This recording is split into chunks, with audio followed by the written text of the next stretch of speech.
কাকা আপনারা সৌদি আরব কোন উদ্দেশ্যে আইছিলেন? আমরা উমরা করবার আইছিলাম, আমরা উমরা তো এখন আপনারা এই পরিস্থিতি কেড়ে এইখানে কেড়ে রাস্তার মধ্যে কেড়ে কেডা জিয়াদ দালাল? আপনারা দালাল? দালাল জিয়াদ নাম, হ্যাঁ। মুর্শিদাবাদ বাড়ি। হ্যাঁ, সে আনছে আপনারে? হ্যাঁ হ্যাঁ, আন্যাহারে আঙ্গরে যখন জেল দিছে সেই সময় ওই আঙ্গরে মোবাইল, পাসপোর্ট, ব্যাগ স্যাগ সব লইয়া পলায় গেছে আঙ্গরে ভালাই থিয়া। হ্যাঁ, তো এখন আপনার এই পরিস্থিতি? হ্যাঁ, আজকে ধরেন মঙ্গলবার তানে আজকে আঙ্গরে 5 দিন ধরে আমরা রাস্তা পরে আছি, খাবার পাই না, থাকবার পাই না, কোনো কিচ্ছু না। পুলিশের ধরে নিলেও আঙ্গরে রাহে না, থানার থাকবার চাই তাও রাহে না, থানায়ও নেয় না। আচ্ছা, আপনি দেশের বাড়ি কই কাকা? আমার দেশের বাড়ি হলো দরং ডিস্ট্রিক্ট, পূব মঙ্গলদৈ, বালাবাড়ি। আপনার? দক্ষিণ শালমারা, আসাম দক্ষিণ শালমারা সমষ্টি। সবাইকে বিশেষভাবে অনুরোধ করতেছি, সবাই অবশ্যই ভিডিওটা বেশি বেশি করে শেয়ার করে দেবেন।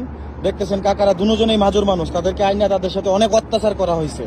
তো অবশ্যই আপনারা দেখে বুঝতে পারতেছেন। আর এটা সৌদি আরব, ওনারা বর্তমানে আছে সৌদি আরব মদিনাতে। তো যদি ওনাদেরকে কেউ চিনে থাকেন অবশ্যই কমেন্ট বক্সে আইসা নক করবেন, এবং কি কমেন্ট বক্সে আমার হাতে দেওয়া নাম্বারটা থাকবে। সবাই প্লিজ একটু হেল্প করার চেষ্টা করেন, হয়তো ওনাদের একটু উপকার, আমাদের দ্বারা ওনাদের একটু উপকার হবে। তো এটাই আমরা চাই, যেন ওনারা ওনাদের বাসস্থানে ফিরে যেতে পারে। সবাই সুস্থ থাকবেন, ভালো থাকবেন, আল্লাহ হাফেজ।